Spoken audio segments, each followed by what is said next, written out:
안녕하십니까. 식스테르츠 대표 김종규입니다. 이렇게 좋은 기회 주셔가지고 감사드립니다.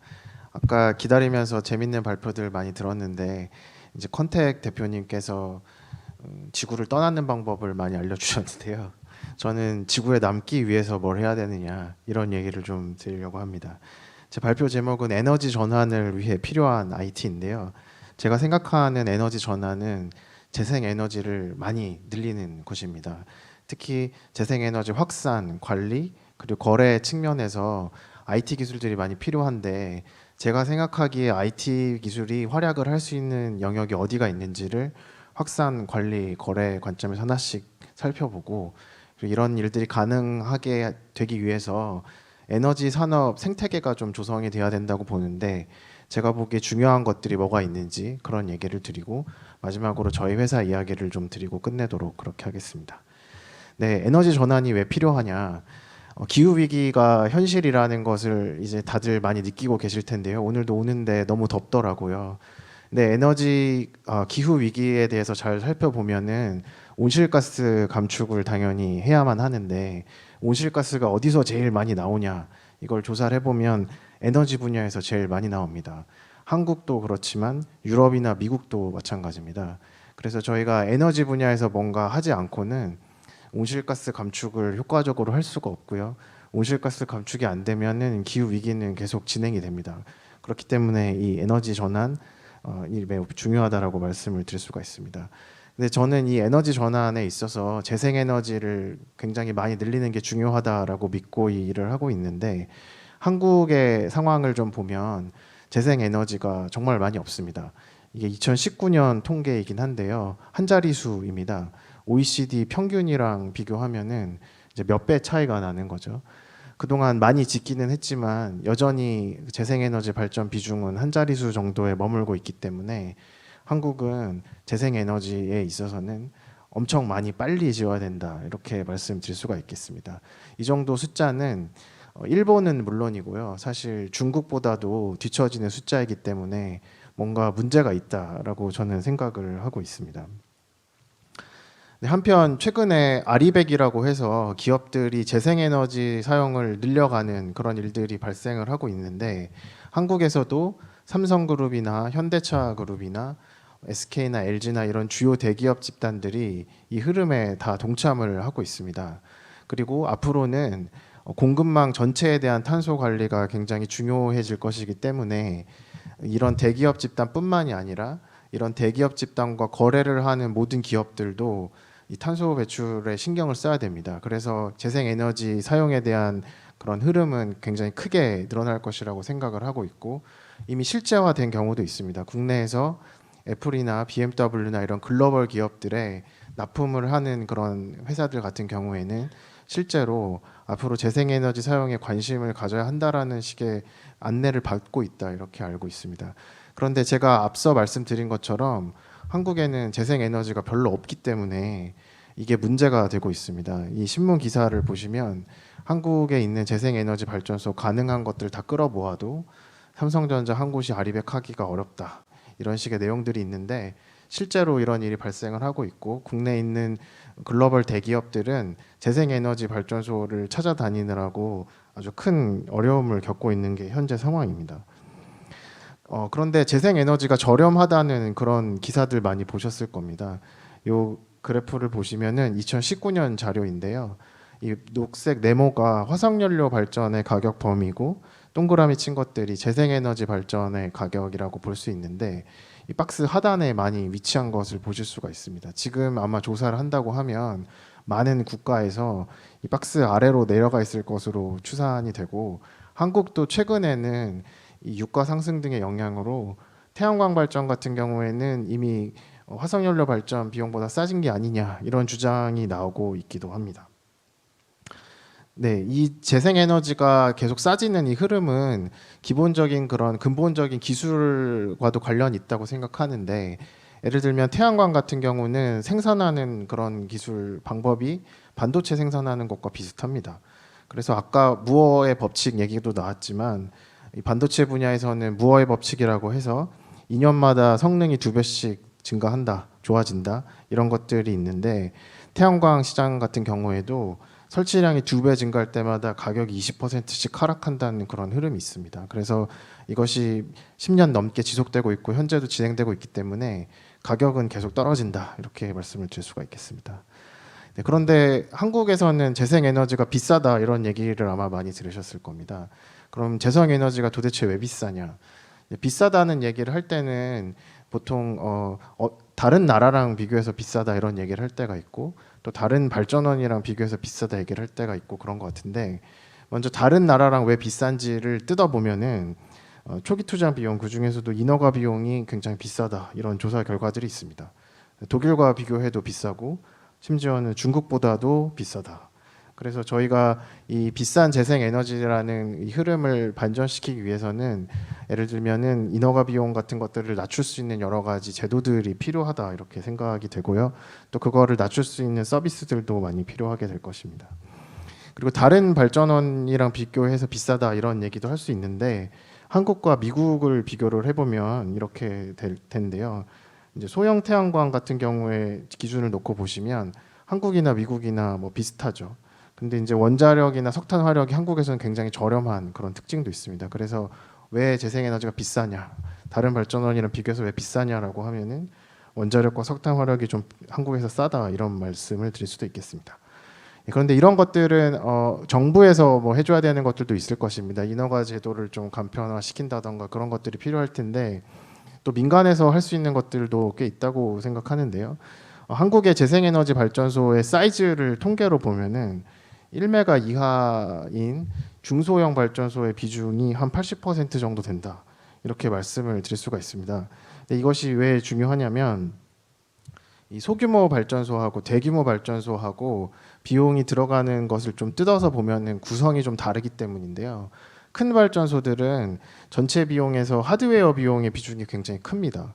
그런데 이제 소형 발전소 같은 경우에는 하드웨어 비용이 차지하는 비중이 한 절반 정도밖에 되지 않습니다. 근데 한국에서는 재생에너지를 늘리려고 하면 뭐 넓은 부지가 막 널려 있는 상황은 아니기 때문에 소형을 많이 늘려야 되는데 이 소형 태양광 발전소의 절반 정도가 비하드웨어 비용이기 때문에 하드웨어 가격이 아무리 떨어져도 재생에너지 가격이 잘 떨어지지 않는 그런 상황으로 이어질 수가 있습니다. 이 비하드웨어 비용이라고 하는 것들은 예를 들면은 고객을 발견하는 데 드는 비용이라던가 뭐 인허가 비용이라던가 서류 처리 비용이라던가 O&M 비용이라던가 이런 것들이 얘기가 될 수 있을 텐데 이런 것들을 낮출 수 있는 여러 가지 서비스가 등장을 해야 한국에서 재생에너지가 매우 빨리 확산이 될 수 있습니다. 하드웨어 비용은 떨어질 만큼 떨어져 있고 앞으로도 떨어질 예정이지만 이 하드웨어 말고 다른 곳에서 소요되는 비용이 해결이 안 되고 있기 때문에 한국에서는 재생에너지가 비싸다. 그래서 이걸 해결할 수 있는 다양한 IT 서비스가 등장해야 된다. 이렇게 말씀을 드릴 수가 있겠습니다. 일단 관리 측면에서 한번 또 말씀을 드려보겠습니다. 뭐 이런 기사를 보셨는지 모르겠는데요. 제주도에서 풍력 발전기를 끈다, 멈춘다. 뭐 이런 기사들이 요즘에 더 많이 나오고 있습니다. 그런데 이런 기사를 보면 좀 이상하다는 생각 드시죠. 왜냐하면 재생에너지 발전소는 한번 지어놓고 나면은 온실가스 배출이 되는 것도 아니고 또 연료비가 드는 것도 아니지 않습니까? 그런데 이런 것들을 강제로 끄는 일들이 현재 한국에서 발생을 하고 있거든요. 그래서 이런 문제를 해결하는 데도 IT가 기여할 수 있는 것들이 많이 있습니다.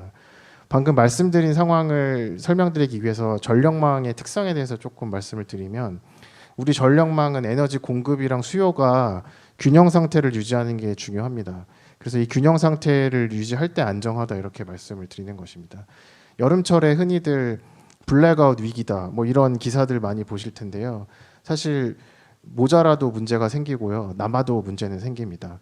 에너지 공급이랑 수요가 계속 비슷하게 유지되도록 만드는 것 이것이 전력망 안정에 매우 중요하기 때문에 앞서 말씀드린 그런 상황들도 발생한다고 말씀드릴 수 있고요. 저희 회사 이름이 60Hz인데 한국에서는 전력망의 공급과 수요가 균형 상태에 있을 때 주파수가 60Hz가 되도록 설계되어 있기 때문에 이런 부분에서 기여를 한다는 취지를 살려서 저희 회사 이름을 60Hz로 짓기도 하였습니다. 예, 그런데 재생에너지가 매우 빨리 확대되어야 하고 현재도 확대되고 있다는 걸 말씀을 드렸는데 이거를 전력망을 안정적으로 운영하는 문제랑 겹쳐서 보면은 새로운 도전들이 생기는 걸 알 수 있습니다.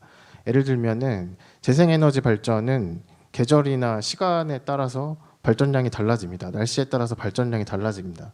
그렇기 때문에 에너지 공급과 수요 사이의 균형을 맞춰야 되는 이 안정적인 전력망 운영의 문제가 점점 복잡해지고 어려워지게 됩니다. 좌측에 있는 그래프를 보시면 빨간색 선이 전력 수요이고요. 노란색이 태양광 발전량이고 파란색 선이 풍력 발전량인데 이 두 개가 비슷하게 나오게 어떻게든 만들어야 되는 것이죠. 그래서 재생에너지 발전이 많이 늘어나는 상황에서는 이 문제를 잘 해결할 수 있는 기술들도 필요합니다. 그리고 또 한 가지 특징은 소규모 분산 자원이라는 것인데요. 석탄화력 발전소나 원자력 발전소 같은 것들은 큰 용량의 발전소가 몇 개 있는 것이지만 재생에너지 발전소는 작은 용량의 발전소가 굉장히 많이 있고 또 지역적으로 분산되어 있습니다. 그래서 큰 거를 몇 개 관리하는 게 아니라 작은 거를 많이 관리할 수 있는 기술이나 서비스 이런 것들이 필요해지게 됩니다. 제가 독일에서 좀 살다 왔는데 독일에서 제가 체류할 당시에 굉장히 의미 있는 사건이 있었습니다. 그 사건이 뭐였냐면은 일식입니다. 일식이라는 것이 그냥 흥미로운 자연 현상일 수 있지만 에너지 쪽에서는 악몽 같은 일이 될 수 있거든요. 왜냐하면 태양이 가려지기 때문에 유럽에 있는 재생에너지 발전소 중에 태양광 발전소가 한 번에 다 꺼지는 그런 상황이 생기는 것이죠. 근데 한 번에 다 꺼지는 것도 되게 힘든데 다시 한 번에 다 켜지는 겁니다. 당시에 원자력 발전소 한 10대 분량의 발전량이 꺼졌다가 켜졌다가 했다라고 보고가 되고 있는데 사실 이런 상황에서 아까 말씀드린 것처럼 전력망 안정을 추구하기 위해서는 에너지 공급이랑 수요가 비슷해야 되는데 블랙아웃 같은 큰 일이 생길 것이다라고 생각을 하실 수 있습니다. 그런데 실제로는 유럽에서는 블랙아웃 같은 일이 생기지는 않았습니다. 그래서 이런 그 챌린지를 잘 극복하기 위해서 가상 발전소라고 하는 것들도 등장을 합니다. 이런 것들은 분산 전원을 IT 기술로 연결해 가지고 재생에너지 발전소 같은 분산 전원을 IT 기술로 연결해서 관리하는 여러 가지 서비스를 제공하는 업인데요. 대표적으로 독일의 넥스크라프트베르크 같은 회사는 원자력 발전소 6대, 7대 용량의 재생에너지 발전소를 IT 기술로 연결해서 여러 가지 관리 서비스를 제공해주고 있습니다. 오른쪽에 보이시는 점들이 이 회사가 관리하는 재생에너지 발전소들인데요. 이런 재생에너지 발전소 같은 분산 전원들이 확대되는 세상에서는 이것들을 잘 관리할 수 있는 그런 기술이 필요하다 이렇게 말씀을 드릴 수가 있겠습니다. 특히 주목할 수 있는 분산 전원은 재생에너지와 더불어 전기차인데요. 전기차 같은 경우는 기존의 내연기관 자동차는 도로 위에 있을 때만 기능이 있지만 전기차 같은 경우는 주차되어 있을 때도 뭔가 일을 할 수도 있습니다. 이게 걸어다니는 움직이는 에너지 저장 장치라고 보면은 다양한 일들을 할 수 있기 때문에 앞으로 전기차 보급이 확대되는 과정에서 여러 가지 의미 있는 서비스가 나올 수 있다 이렇게 사람들이 생각하고 있습니다. 한국 같은 경우는 세계적으로 드물게 태양광 발전 패널도 생산하고 배터리도 생산하고 그다음 전기차도 만들고 이런 국가적인 산업군들이 있는데요. 그렇기 때문에 에너지 전환이라고 하는 것이 굉장히 의미 있는 그런 산업 기회가 될 수 있다고 생각하고요. 최근에 제가 트윗을 보니까 앨런 머스크 씨가 현대가 잘하고 있다고 하더라고요. 그래서 저도 같이 생각하고 있고 여러 가지 기회를 한국도 맞이하고 있다라고 긍정적으로 보고 있습니다. 네, 제가 확산을 위해서 비하드웨어 비용의 문제를 말씀드리고 이거를 감축시킬 수 있는 감소시킬 수 있는 서비스들이 필요하다고 말씀을 드렸고요. 관리 측면에서는 에너지 공급과 수요의 균형을 맞추는 문제를 말씀드렸고 이를 위해서 여러 가지 분산 전원을 묶어서 관리하는 서비스에 대해서 말씀드렸는데요. 마지막으로 거래에 대한 얘기를 좀 드리려고 합니다. 아리백이 최근에 대두되면서 이제 기업들이 재생에너지를 선택적으로 구매하는 일들이 생기고 있습니다. 이 재생에너지를 구매하는 방식은 세계적으로 크게 4가지 방식이 있습니다. 하나는 재생에너지 발전량에 대응하는 인증서를 사는 방식이 있고요. 두 번째로는 발전소랑 직접 계약을 하는 PPA 방식이 있고 세 번째로는 우리나라로 따지면 녹색요금제 같은 것인데 한국전력이 재생에너지 확대 등을 목적으로 조성한 기금에 기여를 하는 방식으로 재생에너지 사용을 주장을 하는 방식이 있습니다. 그리고 마지막으로는 공장 옥상이나 이런 데에다가 직접 태양광을 설치한다거나 하는 방식으로 자가발전으로 달성을 하는 그런 방식이 있습니다. 그런데 이 재생에너지 거래를 하는 것이 사실 여러 가지 방식을 조합을 해서 쓰게 됩니다. 예를 들면 에너지 다소비 기업 같은 경우에는 자가발전이나 PPA 방식을 좀 선호한다 이런 조사가 있고요. 그 외에 에너지를 많이 쓰지 않는 회사들, IT 회사들이나 금융사 이런 곳들은 재생에너지 인증서를 사는 방식으로 많이 한다 이런 게 통계가 있는데요. 저희가 재생에너지 사용을 쉽게 하려면은 이런 다양한 그 니즈들을 반영할 수 있는 아리백을 달성할 수 있는 다양한 서비스가 등장을 해야 됩니다. 특정 산업군에 편중된 어떤 재생에너지 도입 방식에 좀 더 편중된 그런 제도나 서비스가 있으면 안 되고 여러 가지 다양한 포트폴리오를 잘 조합하고 그것을 쉽게 할 수 있는 그런 서비스들이 필요합니다. 예. 제가 생각할 때는 국내에서 재생에너지를 누가 쓸 거냐라는 얘기를 하면은 주요 수요처로 제조사들이 많이 등장합니다. 공장을 가지고 있는 그런 회사들이 많이 등장하는데 사실은 재생에너지를 사용할 의사가 큰 기업들을 조사를 좀 해보면은 오히려 제조사보다는 개인 소비자랑 직접 대면하는 회사들이 관심을 많이 갖는 경우들이 있습니다.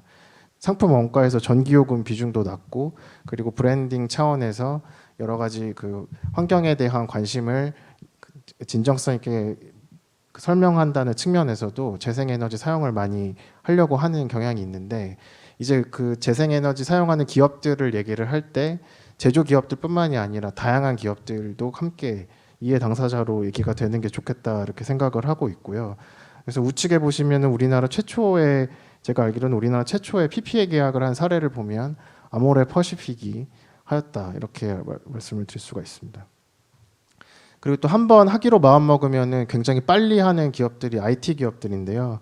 저희가 함께 했던 카카오 같은 경우에도 제주 오피스 사용 전력을 재생에너지로 충당을 작년에 하셨는데요. 이렇게 IT 기업들은 한 번 하기로 마음 먹으면 굉장히 빨리 한다는 것이 통계적으로 나와 있습니다. 그래서 이제 재생에너지를 쓰는 기업들을 우리가 얘기를 할 때는 여러 가지 다양한 산업군들의 상황을 좀 종합적으로 고려를 해야만 될 것 같다 이렇게 생각을 하고 있습니다. 그런데 문제는 이런 재생에너지를 사용하고자 하는 기업들이 뭐 에너지 구매를 전담한 인력을 고용을 하거나 뭐 그렇게 하기는 상당히 어려운 면들도 있기 때문에 이 과정을 좀 쉽게 만들어줘야 되는데 현재는 그 재생에너지 사용하는 방법이 좀 많이 어렵습니다. 예를 들어 가입하는 것부터 어렵고요. 그리고 또 재생에너지 공급 인증서를 구매를 한다고 할 때도 적정 가격이 얼마인지 도대체 모르겠다. 뭐 2021년 7월에는 급락했는데 10월에는 급등한다. 뭐 이런 문제도 있고 그리고 또 물량을 거래하는 측면에 있어서도 기존의 큰 회사들끼리 거래하던 것에 익숙한 시스템들이다 보니까 작은 물량을 자주 구매하는 것에 좀 취약합니다. 그래서 이런 것들이 거래 비용에 계속 묻어나고 있기 때문에 재생에너지 거래를 잘 쉽게 할 수 있는 그런 서비스도 좀 필요하고 여러 가지 IT 기술을 활용을 해가지고 거래 비용을 획기적으로 낮출 수 있는 그런 시도들이 좀 다양하게 나와야 된다 생각을 합니다. 그래서 저희가 직접 이 과정을 한번 저희도 재생에너지 써보려고 해본 다음에 작년 2월쯤에 이 스타트업 ESG와 재생에너지 사용이란 이름으로 설명 행사 같은 걸 한번 했었는데요. 당시에 이제 코로나가 좀 극심했던 시기였음에도 불구하고 온라인 오프라인으로 한 400분 정도가 참석을 하셔가지고 재생에너지 사용하는 것에 생각보다 많은 분들이 관심이 있고 기업들이 관심이 있고 그리고 그 기업들의 프로필을 보니까 생각보다 다양하더라. 그래서 제조 대기업뿐만이 아니라 작은 회사들 그리고 제조기업이 아니라 유통사라던가 IT 회사들도 쉽게 할 수 있는 재생에너지 사용 이런 것들을 좀 필요로 한다. 그리고 그때 IT 서비스가 여러 가지 역할을 할 수 있을 것 같다. 이렇게 말씀을 드릴 수가 있겠습니다. 네, 제가 마지막으로 재생에너지 거래를 위해서 여러 가지 불편함이 있는 상황들을 좀 설명을 드리고 이런 불편함을 없앨 수 있는 좋은 사용자 경험을 제공하는 서비스들이 필요하다 이런 말씀을 드렸습니다. 마지막으로는 이런 확산, 관리, 거래 이런 다양한 혁신적인 시도들이 발생하기 위해서 에너지 산업 구조가 어떻게 됐으면 좋겠는지 그런 걸 좀 말씀을 드리려고 합니다. 네, 어떤 조사에 따르면은 에너지 분야는 디지털 기술 도입이 굉장히 뒤처져 있습니다. 제일 잘된 산업군이 미디어라고 하는데요. 이제 미디어라고 하면 잘 와닿지 않으시겠지만 넷플릭스를 비교를 해보면 잘 알 수가 있는 것 같습니다.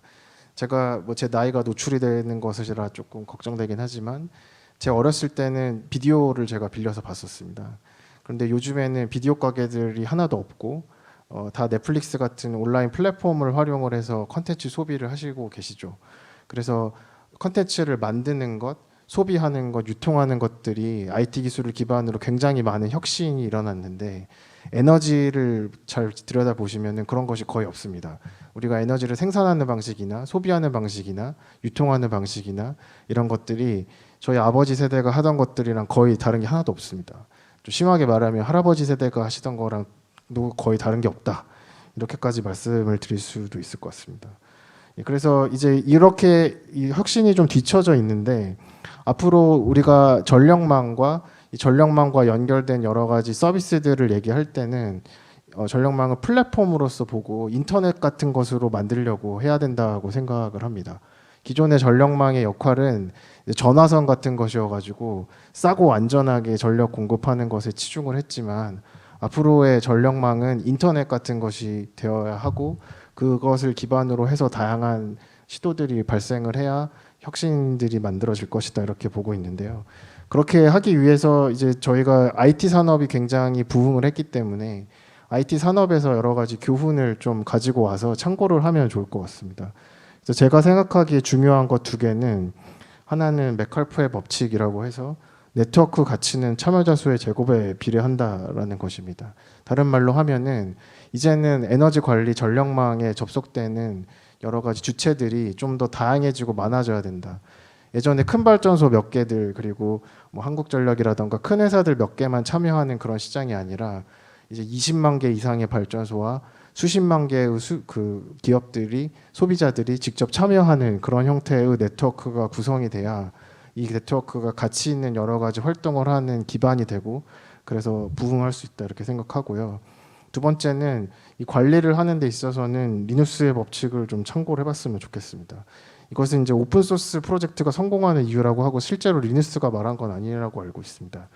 내용은 보는 눈이 많으면 모든 결함을 찾을 수 있다라는 것인데 오픈소스 프로젝트가 왜 견고하게 동작하는지 이런 것들에 대한 설명을 할 때 쓸 수 있는 그런 말이라고 생각합니다.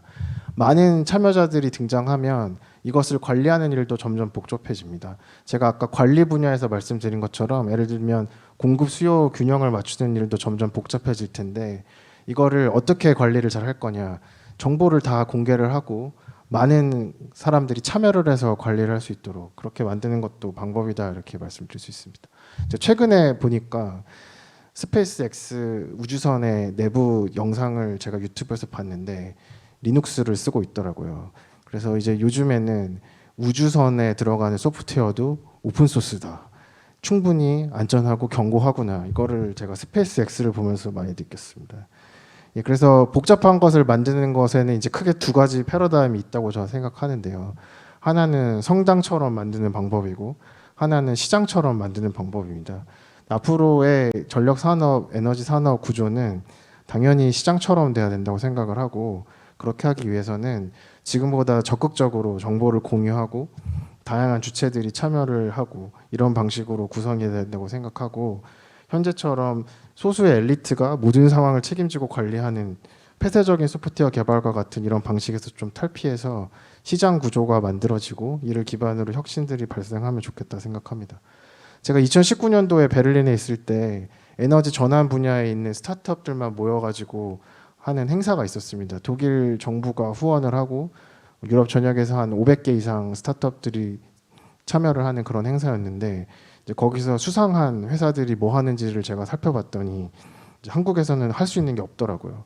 근데 제가 업데이트를 하려다가 보니까 지금 시간이 3년 지났는데 여전히 아무것도 바뀐 게 없더라고요. 그래서 그냥 그대로 갖고 왔는데요.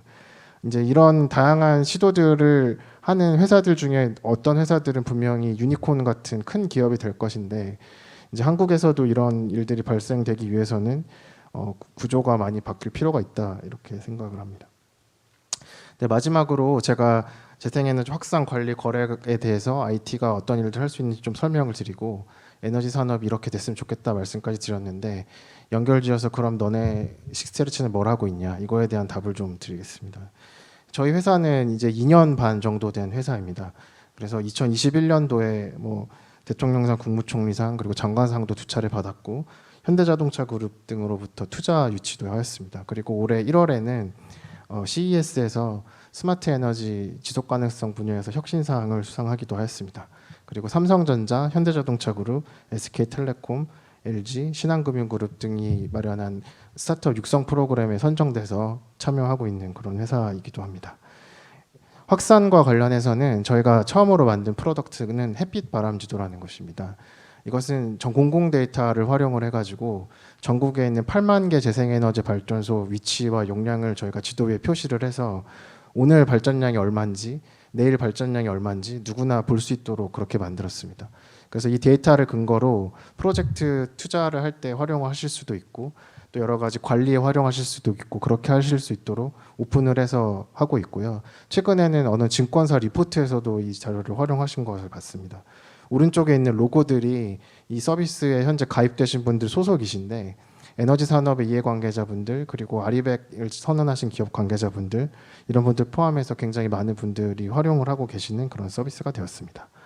관리와 관련해서는 저희가 올해 CES 상을 받은 그 소프트웨어인데요. 저희가 에너지 스크럼이라는 이름으로 출시를 하는 소프트웨어가 있습니다. 이 소프트웨어는 재생에너지 발전소, 연료전지, 전기차 충전기, 에너지 저장 장치 같은 분산 전원들을 관리할 수 있는 그런 소프트웨어입니다. 상단에 있는 예시 그림 같은 경우는 저희가 SK에너지와 함께 주유소를 친환경 에너지 슈퍼스테이션으로 바꾸는 그런 사례를 만든 게 있는데요. 기존의 주유소 같은 경우는 그냥 주유를 하는 공간이었지만은 앞으로 전기차가 확대된 세상에서는 다양한 역할들을 해야 할 것으로 보이기 때문에 그 주유소에 발전 시설, 충전 시설 이런 것들을 넣어서 다양한 역할을 할 수 있도록 그렇게 트랜스포메이션을 하는 그런 프로젝트가 되겠습니다.